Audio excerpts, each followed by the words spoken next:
English വിലിയ YouTube ചാനലിലേക്ക് എല്ലാവർക്കും സ്വാഗതം.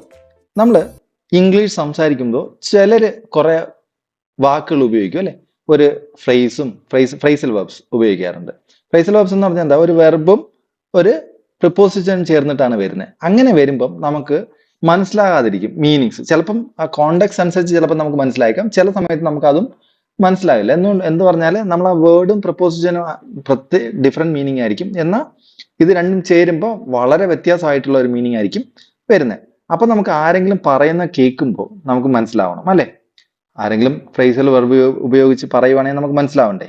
അപ്പൊ അങ്ങനെ വരുന്ന സിറ്റുവേഷൻസിൽ നമുക്ക് എന്താ ഫ്രേസൽ വെർബ് അറിഞ്ഞിരിക്കണം. പിന്നെ രണ്ടാമത്തെ കാര്യം എന്ന് പറഞ്ഞാൽ നമ്മൾ എക്സാംസ് എഴുതുമ്പോൾ ഫ്രേസൽ വെർബ് എന്തായാലും ചോദിക്കുന്ന ഒരു പാർട്ടാണ് ഫ്രേസൽ വെർബ്സ്. പിന്നെ മൂന്നാമത്തെ കാര്യം എന്ന് പറഞ്ഞാൽ ഞാൻ ആദ്യം പറഞ്ഞു സംസാരിച്ചില്ലേലും കുഴപ്പമില്ല, പക്ഷെ നമ്മൾ സംസാരിക്കുമ്പോൾ ഫ്രേസൽ വെർബ് കൂടെ ആഡ് ചെയ്താൽ നമ്മുടെ എന്ത് വരും? നമ്മുടെ സംസാരത്തിന് നല്ലൊരു ഭംഗി വരും അല്ലെ? മറ്റുള്ളവർക്ക് കേൾക്കുമ്പോൾ അതൊരു അട്രാക്റ്റീവ് ആയിട്ട് തോന്നാറുണ്ട്. അപ്പൊ അങ്ങനെ ഈ മൂന്ന് കാര്യങ്ങൾക്ക് ഫ്രേസൽ വെർബ്സ് വളരെ ഇമ്പോർട്ടൻ്റ് ആണ്. അപ്പൊ അതുകൊണ്ട് തന്നെ ഇത് കുറച്ച് ഓർത്തിരിക്കാൻ ബുദ്ധിമുട്ടാണ്. എന്നാലും നമുക്ക് ഒന്ന് സ്ട്രക്ചർ ചെയ്ത് പഠിച്ചു നോക്കാം. നമുക്ക് പറ്റുവാണെങ്കിൽ നമുക്ക് ഓർത്തിരിക്കാം. ഇപ്പം ഓർത്തിരുന്നില്ല നമുക്ക് സംസാരിക്കാൻ കിട്ടിയില്ലെങ്കിലും ആരെങ്കിലും പറയുമ്പോഴെങ്കിലും മനസ്സിലാകാനും, അല്ലെങ്കിൽ എക്സാമിനെങ്കിലും നമ്മൾ ഏതെങ്കിലും എക്സാം എഴുതുമ്പോൾ ഉപകാരപ്പെടുന്ന രീതിയിലായിരിക്കും നമ്മൾ പഠിക്കുന്നത്. അപ്പൊ നമുക്ക് കൂടുതൽ സംസാരിച്ച് സമയം കളയേണ്ട, ആദ്യം തന്നെ വേർഡ്സിലോട്ട് പോവാം. ബ്രിങ് അപ്പ് എന്ന് പറഞ്ഞാൽ അതിന്റെ മീനിങ് എന്താ? ടു മെൻഷൻ എന്നാണ്. ടു മെൻഷൻ എന്ന് പറഞ്ഞാൽ എന്താ? നമ്മൾ എന്തെങ്കിലും പരാമർശിക്കുക അല്ലെങ്കിൽ എന്തെങ്കിലും പറയുക എന്നുള്ള അർത്ഥമേ ഉള്ളൂ. പറയുക, ബ്രിങ് അപ്പ് അല്ലെ? എക്സാമ്പിൾസ് നോക്കുമ്പോൾ നമുക്ക് ഈസി ആയിട്ട് മനസ്സിലാവും. പറയുക എന്ന് മനസ്സിലാക്കിയാൽ മതി. നോക്കിക്കോളൂ. It is not the time to bring up the issue. ഇത് അല്ല സമയം നിന്റെ ഈ ഇഷ്യൂവിനെ കുറിച്ച് പറയാൻ, അല്ലെങ്കിൽ ഇഷ്യൂവിനെ കുറിച്ച് പരാമർശിക്കാൻ ഇതല്ല സമയം എന്നാണ് പറയുന്നത്. It is not the time to bring up the issue. മനസ്സിലായോ? അല്ലെങ്കിൽ it is not the time to mention the issue എന്ന് പറഞ്ഞാലും മതി. അല്ലെങ്കിൽ it is not the time to say about the issue എന്ന് വേണമെങ്കിലും പറയാം. അല്ലെങ്കിൽ സ്പീക്ക് അബൌട്ട് ദ ഇഷ്യൂ എന്ന് വേണമെങ്കിലും നമുക്ക് പറയാം. മനസ്സിലായല്ലോ? ഇങ്ങനെ മൂന്ന് രീതിയിലും പറയാം. ഇത് നമുക്ക് പറയാം. പക്ഷെ വേറൊരാള് it is not the time to bring up the issue എന്ന് പറയുമ്പോൾ നമുക്ക് കണ്ടോ ഒരു അർത്ഥം കിട്ടില്ല. ചിലപ്പോൾ ബ്രിങ് അപ്പ് ദ ഇഷ്യൂ എന്ന് പറഞ്ഞാൽ എന്താന്ന് മനസ്സിലാവില്ല. ഇതാകുമ്പോൾ സ്പീക്ക് അബൌട്ട് ദ ഇഷ്യൂ എന്ന് പറഞ്ഞാൽ ഓക്കെ, നമുക്ക് ഈസി ആയിട്ട് മനസ്സിലാവും. അല്ലെങ്കിൽ മെൻഷൻ എന്ന് പറഞ്ഞാൽ നമുക്ക് മനസ്സിലാവുമായിരിക്കും അല്ലെ? സോ നമ്മൾ it is not the time to bring up the issue. മനസ്സിലായല്ലോ? ഇനി രണ്ടാമത്തെ സെന്റൻസ് നോക്കാം. She brought up the issue during the meeting. എപ്പോഴാണ് അവള് ഈ ഇഷ്യൂവിനെ കുറിച്ച് പരാമർശിച്ചത്? മീറ്റിംഗിന്റെ ഇടയിൽ അല്ലെ? She brought up the issue during the meeting, അല്ലെങ്കിൽ she mentioned the issue during the meeting, അല്ലെങ്കിൽ she spoke about the issue during the meeting. ഇത്രേ ഉള്ളൂ. ഇതാണ് നമ്മുടെ അർത്ഥം. She brought up the issue during the meeting എന്ന് പറഞ്ഞാൽ അവള് മീറ്റിംഗിനിടയ്ക്ക് ആ ഇഷ്യൂവിനെ കുറിച്ച് പരാമർശിച്ചു അല്ലെങ്കിൽ പറഞ്ഞു എന്നാണ് അർത്ഥം. മനസ്സിലായല്ലോ? ബ്രോട്ടപ്പ് എന്ന് പറയുമ്പോൾ കുറച്ചും കൂടി മനസ്സിലായി. അതിനെ ഈ ബ്രിങ് എന്നുള്ളത് ബ്രോട്ട് ആയത് എങ്ങനെയാണെന്ന് നമുക്ക് ഡൗട്ട് വരും. അത് പാസ്റ്റ് ടെൻസ് ആകുമ്പോൾ ഇപ്പൊ ഞാൻ പറഞ്ഞു സ്പോക്ക് അബൌട്ട്, സ്പീക്ക് എന്നല്ല സ്പോക്ക് അബൌട്ട് എന്നാണ് പറഞ്ഞത് അല്ലെ? സ്പോക്ക് അബൌട്ട് എന്ന് പറയുമ്പോൾ സ്പീക്കിന് പകരം സ്പോക്ക് പറയില്ലേ നമ്മള്? വെർബ് ടു അല്ലെങ്കിൽ പാസ്റ്റ് ടെൻസ് പറയുമ്പോൾ നമുക്ക് ബ്രിങ്ങിനെ ബ്രോട്ട് ആക്കി തന്നെ പറയണം. അതിന് വേറെ മാറ്റങ്ങളൊന്നും വരത്തില്ല. ഇനി he brought up the subject of marriage. നമ്മൾ എന്തെങ്കിലും സംസാരിച്ചുകൊണ്ട് നിൽക്കുമ്പോൾ ഒരു മാരേജിനെ കുറിച്ച് അവൻ എന്ത് പറഞ്ഞു തുടങ്ങി അല്ലെ? അല്ലെങ്കിൽ മെൻഷൻ ചെയ്തു. He brought up the subject of marriage. ഇനി ബ്രിങ് അപ്പിന് വേറൊരു അർത്ഥം കൂടെ ഉണ്ട്. നമ്മൾ ആദ്യം പഠിച്ചു മെൻഷൻ, അല്ലെങ്കിൽ നമ്മൾ എന്തെങ്കിലും പറയുക എന്നുള്ള അർത്ഥം. ബ്രിങ് അപ്പിന് നമ്മൾ കൂടുതലായിട്ടും ഉപയോഗിച്ച് വരുന്ന ബ്രിങ് അപ്പ് എന്ന് പറഞ്ഞാൽ ടു റൈസ് എ ചൈൽഡ് എന്ന് പറയും. ഒരു കുഞ്ഞിനെ വളർത്തുക എന്ന് പറയും. വളർത്തുക എന്ന് പറയാം, വളരെ കെയർ ചെയ്യുക എന്നുള്ള അർത്ഥത്തിൽ നമുക്ക് ബ്രിങ് അപ്പിനെ ഉപയോഗിക്കാൻ പറ്റും. ടു റൈസ് എ ചൈൽഡ് എന്നുള്ള അർത്ഥത്തിൽ നമുക്ക് ബ്രിങ് അപ്പ് ഉപയോഗിക്കാൻ പറ്റും. എക്സാമ്പിൾസ് നോക്കുമ്പോൾ നമുക്ക് ഈസി ആയിട്ട് മനസ്സിലാവും. ബ്രിങ് അപ്പ് എന്ന് പറഞ്ഞാൽ മുകളിലോട്ട് അല്ലേ? അപ്പം വളർത്തുക എന്നുള്ളൊരു അർത്ഥത്തിൽ ബ്രിങ് അപ്പ്. വളർത്തി കൊണ്ടുവരിക, മുകളിലോട്ട് വളർത്തി കൊണ്ടുവരിക എന്നുള്ള അർത്ഥം. അങ്ങനെ ചിന്തിച്ചാൽ മതി. She brought up 4 children. എന്തായത്? She brought up 4 children. മനസ്സിലായില്ലേ? അല്ലെങ്കിൽ ഷീ റേസ്ഡ് 4 children എന്ന് നമുക്ക് പറയാം. പക്ഷെ ഇതിൽ കൂടുതൽ നമ്മൾ ബ്രോട്ട് അപ്പ് ഉപയോഗിച്ചാണ് കാണല്. I born and brought up in India എന്നൊക്കെ പറയും. അങ്ങനെയാണ് കൂടുതൽ പറയാറുള്ളത്. നമ്മൾ ആരെങ്കിലും വളർത്തിയെന്നോ, ഞങ്ങൾ വളർത്തുക എന്നുള്ള അർത്ഥത്തിൽ ഈ ബ്രോട്ടപ്പ് ഇത് നിങ്ങൾ മറക്കാതെ പഠിച്ചു വെക്കുക. അതായത് അവള് 4 കുഞ്ഞുങ്ങളെ വളർത്തിയെന്നാണ്. ഇനി his grandmother brought him up. അവന്റെ എന്താ ഗ്രാൻഡ് മദർ എന്താ പറഞ്ഞ എന്താ അമ്മയുടെ അമ്മയോ അച്ഛന്റെ അമ്മയോ ആണ് അവനെ വളർത്തിയതെന്ന്. His grandmother brought him up. ചിലപ്പോൾ അവര് പുറത്ത് ദുബായിലോ വല്ലതോ ആയിരുന്നാണ്. ദുബായ് മീൻസ് അബ്രോഡോ അല്ലെങ്കിൽ യൂറോപ്പോ അമേരിക്കയോ എവിടെയെങ്കിലും ജോലിക്ക് പോയിട്ടുണ്ടാവും അച്ഛനും അമ്മയും. അപ്പൊ അല്ലെങ്കിൽ അച്ഛനും അമ്മയും ഇല്ലാത്ത സാഹചര്യങ്ങളിൽ ആരാ വളർത്തുക? ഗ്രാൻഡ് മദറോ അങ്കിളോ ആരെങ്കിലും ഒക്കെ ആയിരിക്കും വളർത്തുക അല്ലെ. His grandmother brought him up. He was brought up by his uncle. ഇത് നമ്മള് എന്താ ഇത് പാസീവ് വോയിസ് ആണ്. പാസീവ് വോയിസിൽ എന്താ his uncle brought him up എന്ന് പറയേണ്ടതാണ്. അതിന് പകരം he was brought up by his uncle എന്ന് പറഞ്ഞേ ഉള്ളൂ. മുകളിലത്തെ അതേ സെന്റൻസ് ഗ്രാൻഡ് മദറിന് പകരം അങ്കിൾ ആയെന്നേ ഉള്ളൂ. അത്രേ ഉള്ളൂ. വേറെ പ്രശ്നങ്ങളൊന്നുമില്ല. ആക്റ്റീവും പാസീവും അറിയാമെങ്കിൽ ഈസി ആയിട്ട് നമുക്ക് ഇത് പറയാൻ പറ്റും. He was brought up by his uncle. അവനെ അങ്കിളാണ് വളർത്തിയത്. അത്രേ ഉള്ളൂ. He was brought up in India. He was brought up in India. അവനെ ഇന്ത്യയിലാണ് വളർത്തപ്പെട്ടത്. ആ ബ്രോട്ടപ്പ് എന്ന് പറഞ്ഞാൽ എന്താ? He was brought up by his parents അല്ലെങ്കിൽ by his uncle or somebody in India. ഇന്ത്യയിലാണ് അവനെ വളർത്തിയത്. മനസ്സിലായോ? He was brought up in India. ഇനി ബ്രിങ് ഡൗൺ. ബ്രിങ് ഡൗൺ എന്ന് പറഞ്ഞാൽ ടു റെഡ്യൂസ്. ബ്രിങ് ഡൗൺ താഴേക്ക് കൊണ്ടുവരിക എന്ന് പറഞ്ഞാൽ എന്താ? ചെറുതാക്കുക അല്ലെങ്കിൽ കുറയ്ക്കുക. ടു റെഡ്യൂസ് എന്ന് പറയും. കുറയ്ക്കുക എന്നുള്ള അർത്ഥത്തിലാണ്. We must bring down our expenses. We must bring down our expense. നമ്മൾ ചുരുക്കണം എന്നുള്ള അർത്ഥത്തിലാണ് ഇവിടെ വന്നിരിക്കുന്നത്. We must bring down our expense അല്ലെങ്കിൽ we must reduce our expenses. The government is trying to bring down inflation. Government എന്തിനാണ് try ചെയ്യുന്നത്? Inflation കുറയ്ക്കാൻ വേണ്ടി അവർ ട്രൈ ചെയ്യുന്നുണ്ട്. We need to find ways to bring down the cost of production. We need to find ways to bring down the cost of production. കമ്പനീസിലൊക്കെ പറയുന്നതാണിത്. We need to find ways to bring down the cost of production. ഇനി bring down ഇനി ഒരു meaning ഉണ്ട്. ചുരുക്കി കൊണ്ടുവരിക അല്ലെങ്കിൽ കുറയ്ക്കുക എന്നുള്ള അർത്ഥമുണ്ട്. അല്ലെങ്കിൽ to remove from power എന്നുള്ള അർത്ഥമുണ്ട്. To remove from power. ഈ രണ്ട് അർത്ഥങ്ങൾ നമ്മൾ പഠിക്കുന്നുണ്ട്. കൺഫ്യൂസ് ആവണ്ട. To remove from power എന്നൊരു അർത്ഥമുണ്ട്. അതിനകത്ത് എന്താ? The scandal brought down the minister എന്ന് പറഞ്ഞാൽ എന്താ? അയാളെ മിനിസ്റ്ററിനെ പദവിയിൽ നിന്ന് നീക്കം ചെയ്യപ്പെട്ടു എന്നാണ്. The scandal brought down the minister. A mistake can bring down the government. Government ഒരു മിസ്റ്റേക്ക് ചെയ്താൽ പോരെ, അടുത്ത പ്രാവശ്യം അവർക്ക് എന്ത് ചെയ്യാൻ പറ്റില്ല? ഭരണത്തിൽ വരാൻ പറ്റില്ല. മനസ്സിലായില്ലേ? അതാണ് പറയുന്നത് ബ്രിങ് ഡൗൺ. പവറിൽ നിന്ന് റിമൂവ് ചെയ്യപ്പെടാൻ സാധ്യതയുണ്ട് എന്നാണ് അർത്ഥം. ഇനിയോ ബ്രിങ് ഫോർത്ത് എന്ന് പറഞ്ഞാൽ cause to rise or happen എന്ന് പറഞ്ഞാൽ എന്തെങ്കിലും സംഭവിക്കാനിടയാവുക. മനസ്സിലല്ലേ? എന്തെങ്കിലും സംഭവിക്കാനിടയാവുക അല്ലെങ്കിൽ എന്തെങ്കിലും ആ കാരണം കൊണ്ട് പ്രശ്നങ്ങൾ ഉയർന്നു വരും. അതാണ് ഉദ്ദേശിക്കുന്നത്. Unemployment brings forth crime. ഈ അൺഎംപ്ലോയ്മെന്റ് എന്ത് സംഭവിക്കാൻ കാരണമാകാം? ക്രൈംസ് സംഭവിക്കാൻ കാരണമാകാം. കണ്ടോ? എന്തെങ്കിലും സംഭവിക്കാൻ കാരണമാകാം. Unemployment brings forth crime. Cause എന്ന് പറഞ്ഞാൽ കാരണമാവുക അല്ലെ?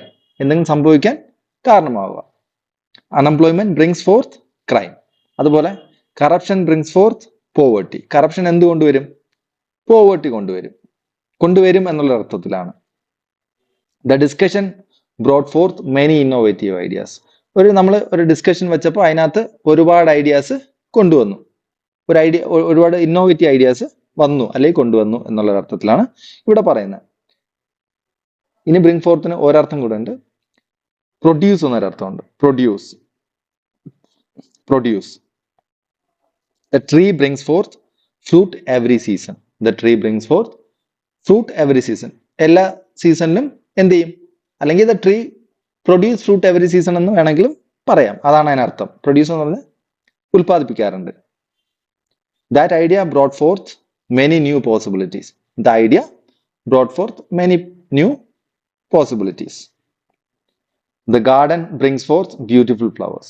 The garden എന്ത് ചെയ്യും? The garden produce beautiful flowers. അത് തന്നെയാണ്. ഇനി bring in, to introduce, to introduce എന്നാണ് അതിനർത്ഥം. Bring in. ബ്രിങ് ഇൻ എന്ന് പറഞ്ഞാൽ ടു ഇൻട്രൊഡ്യൂസ്. ഇൻട്രൊഡ്യൂസ് എന്നൊരു അർത്ഥമുണ്ട്. The company will bring in some new policies എന്ന് പറഞ്ഞാൽ എന്താ? ദ കമ്പനി ഇൻട്രൊഡ്യൂസ് ചെയ്യും പുതിയ പോളിസീസ് അല്ലെ, സം ന്യൂ പോളിസീസ് ഇൻട്രൊഡ്യൂസ് ചെയ്യും. The company may bring in new rules. Company ഒരു പക്ഷേ എന്താ പുതിയ റൂൾസ് കൊണ്ടുവന്നേക്കാം, അല്ലെ ഇൻട്രൊഡ്യൂസ് ചെയ്തേക്കാം. The government plans to bring in a new tax policy. Government എന്താ പ്ലാൻ ചെയ്യുന്നത്? പുതിയ ടാക്സ് പോളിസി കൊണ്ടുവരാൻ പ്ലാൻ ചെയ്യുന്നുണ്ട്. ബ്രിങ് ഇൻ, ഇൻട്രൊഡ്യൂസ് ചെയ്യാൻ. ഇനി bring in to involve summon. To involve summon, ആരെങ്കിലും ഇൻവോൾവ് ചെയ്യിപ്പിക്കാൻ, അല്ലെങ്കിൽ നമ്മൾ ആരെങ്കിലും ഹയർ ചെയ്യാൻ എന്നുള്ള ഒരു അർത്ഥത്തിലാണ് ഇത് ഉപയോഗിക്കുക. You must bring in some partners for smooth functioning. നമ്മുടെ ബിസിനസ് നന്നായിട്ട് പോകുന്നില്ലെങ്കിൽ നമ്മൾ ഒരാളോട് പറയാം, നീ 2-3 നല്ല പാർട്ട്നേഴ്സിനെ കൊണ്ടുവന്ന് നമുക്ക് എന്ത് ചെയ്യാൻ പറ്റും? സ്മൂത്ത് ഫംഗ്ഷനിങ്ങിന് വേണ്ടിയിട്ട് നീ 2-3 പാർട്ട്നേഴ്സിനെ കൊണ്ടുവരണം. അതാണ് we need to bring in an expert to handle this case.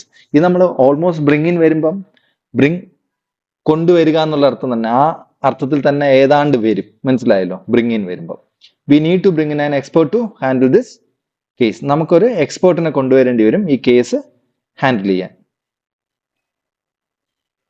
Bring in to earn or generate. ഇവിടെയാണ് ചെറിയ പ്രശ്നം വരുന്നത്. ടു ഏൺ ഓർ ജനറേറ്റിനകത്ത് his business brought in a lot of revenue last year. കഴിഞ്ഞ വർഷം ഒരുപാട് റവന്യൂ അത് നമുക്ക് ഏൺ ചെയ്യാൻ പറ്റി എന്നുള്ള അർത്ഥത്തിൽ, അല്ലെ ജനറേറ്റ് ചെയ്യാൻ പറ്റി.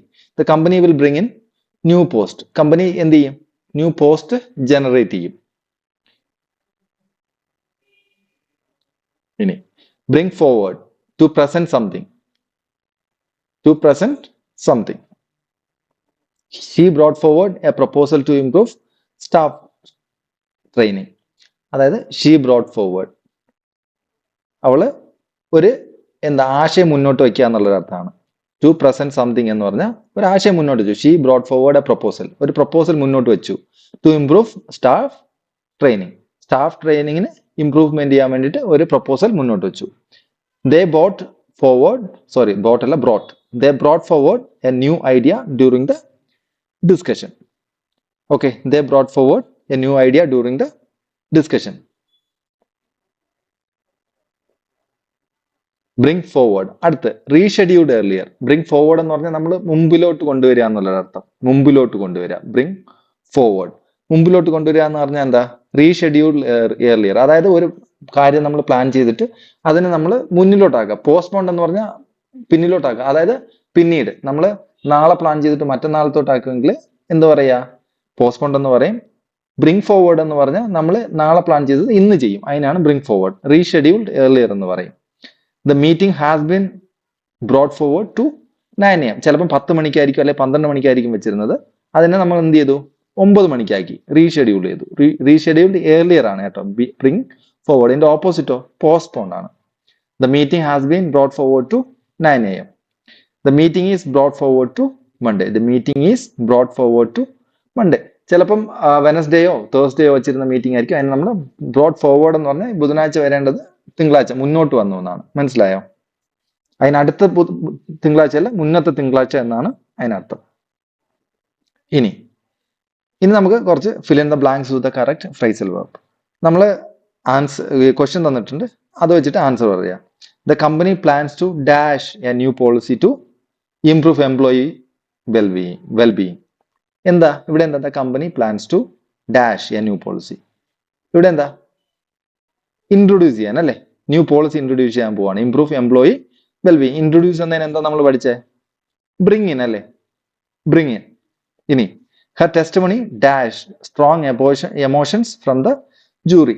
ജൂറിയിൽ നിന്നും സ്ട്രോങ് എമോഷൻസ് ഉണ്ടാക്കാൻ കഴിഞ്ഞു അല്ലെ? സംതിങ് കോസ് ടു ഹാപ്പൻ അല്ലെ? അപ്പൊ നമ്മൾ എന്താ പറയും? Bring fourth. Har testimony bring fourth strong emotions from the jury. Her testimony brought forth strong emotions from the jury. We had to dash the meeting due to a scheduling conflict. We had to dash the meeting due to a scheduling conflict. എന്താ ഇത്? നമ്മൾ rescheduled earlier എന്ന് പറഞ്ഞു. എന്താ? Bring forward അല്ലേ, പോസ്റ്റ് വണ്ടെ opposite എന്നൊക്കെ നമ്മൾ പഠിച്ചു.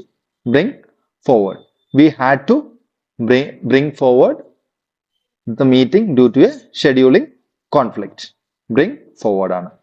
ഇനി the new manager was dash to handle the difficult project. നമ്മൾ ഇൻവോൾവ് സമ്മോൺ എന്ന് പഠിച്ചില്ലേ, എന്താ അതിനെന്താ പഠിച്ചേ? ഇൻവോൾവ് സമ്മോൺ, ബ്രിങ് ഇൻ അല്ലേ.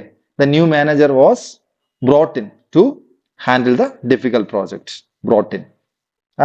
ഇത് ടെൻസ് നിങ്ങൾ നോക്കിക്കോണം. ബ്രിങ് ഇൻ നമ്മൾ പഠിച്ച ടെൻസ് നമ്മൾ അതിനനുസരിച്ച് സെന്റൻസിനനുസരിച്ച് നമ്മൾ ടെൻസ് പറയണം, അത് നമുക്കറിയാം. That speech dash a lot of debate in the community. ആ സ്പീച്ച് എന്താ ഡിബേറ്റ് ഉണ്ടാക്കാൻ കാരണമായി. Cause to happen, something cause to happen, എന്തെങ്കിലും സംഭവിക്കാൻ കാരണമായെങ്കിൽ നമ്മൾ എന്ത് പറയും? Bring forth. That speech bring forth a lot of debate in the community. Bring forth അല്ല, പാസ്റ്റ് ടെൻസ് വരും, ബ്രോട്ട് ഫോർത്ത് വരും. ബ്രോട്ട് ഫോർത്ത് മനസ്സിലായല്ലോ. നമുക്ക് ആ ബ്രിങ് ഫോർത്ത് എന്ന് കിട്ടി കഴിഞ്ഞാൽ പിന്നെ ടെൻസ് നമുക്ക് മനസ്സിലാവുന്ന കാര്യമല്ലേ ഉള്ളൂ. Brought fourth a lot of debate in the community. അപ്പോൾ ഇന്നത്തേക്ക് ഇത്രയേ ഉള്ളൂ. അപ്പം ഇന്ന് നമ്മൾ പഠിച്ച കാര്യങ്ങൾ എന്തെങ്കിലും ഡൗട്ട് ഉണ്ടെങ്കിൽ നിങ്ങൾക്ക് ചോദിക്കാവുന്നതാണ്. ചോദിച്ചാൽ ഞങ്ങൾ എന്ത് ചെയ്യാം? ക്ലാരിഫൈ ചെയ്ത് തരാൻ ശ്രമിക്കുന്നതായിരിക്കും. എന്തെങ്കിലും ഡൗട്ട് ഉണ്ടെങ്കിൽ നിങ്ങൾ കമന്റ് ചെയ്യുക. കമന്റ് ചെയ്ത് കഴിഞ്ഞാൽ ഞങ്ങൾ ക്ലാരിഫൈ ചെയ്ത് തരും. അപ്പോൾ ഇത്രയും നേരം എൻ്റെ വീഡിയോ കണ്ടതിന് thank you very much. See you soon.